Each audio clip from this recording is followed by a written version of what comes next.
Bonjour, aujourd'hui, comme promis, je vais vous montrer comment on peut fabriquer très facilement et très rapidement une pâte à crêpes maison sans gluten. C'est la recette que j'ai enseignée à mes enfants pour qu'elles soient autonomes pour le goûter.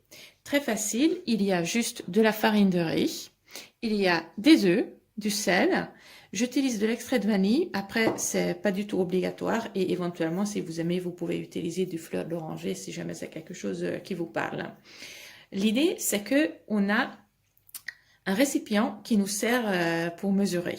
Alors, chez nous, dans notre famille, du coup, on utilise en général ce verre ou alors ce mug-là. Ils ont exactement le même contenant. Je les ai mesurés. Donc maintenant, pour mes enfants, il n'y a aucun souci. J'utilise une mesure de farine. Je vais mettre du sel dedans. Les œufs. Et après, je vais utiliser exactement la même mesure que j'ai utilisée pour la farine pour mesurer le liquide.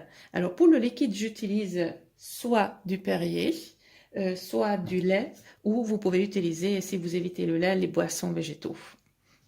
Ici, je vais faire moitié-moitié.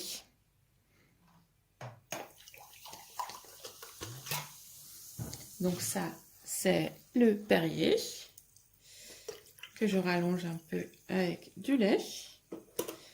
Ah, j'ai pas assez de lait, donc du coup, je vais mettre un tout petit peu d'eau de Perrier. Et vous voyez, c'est exactement la même quantité de liquide que la farine que j'ai utilisée tout à l'heure.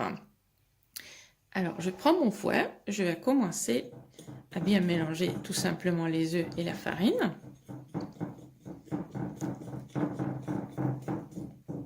Et petit à petit, je vais commencer à ajouter le liquide.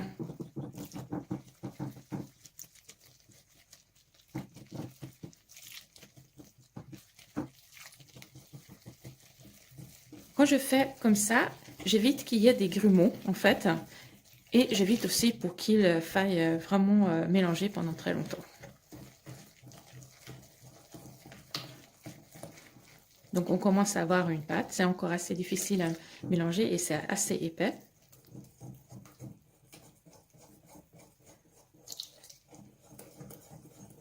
Et voilà, je verse tout le liquide maintenant et j'ai ma pâte à crêpes. Alors, cette pâte à crêpes est fabriquée avec de la farine de riz complet. Quand on utilise des céréales complètes, en général, on conseille de laisser reposer la pâte pendant au moins 6 heures, voire une nuit dans le frigo. Donc, et comme j'ai oublié d'ajouter la vanille, je le fais. Voilà, votre pâte à crêpes est prête. Comme je vous ai promis, c'est vraiment tout simple. Vous n'avez pas besoin des ingrédients compliqués. Et en fait, c'est extrêmement facile à fabriquer. Quand après la nuit ou quelques heures de repos, vous sortez du frigo votre pâte à crêpes, il va falloir la bien mélanger. Donc ça se déphase un tout petit peu, c'est pas du tout un problème. Donc vous allez tout simplement vraiment bien mélanger en prenant garde de rassembler toute la farine qui est collée au fond. Et du coup, de nouveau, vous allez avoir la pâte à crêpes homogène.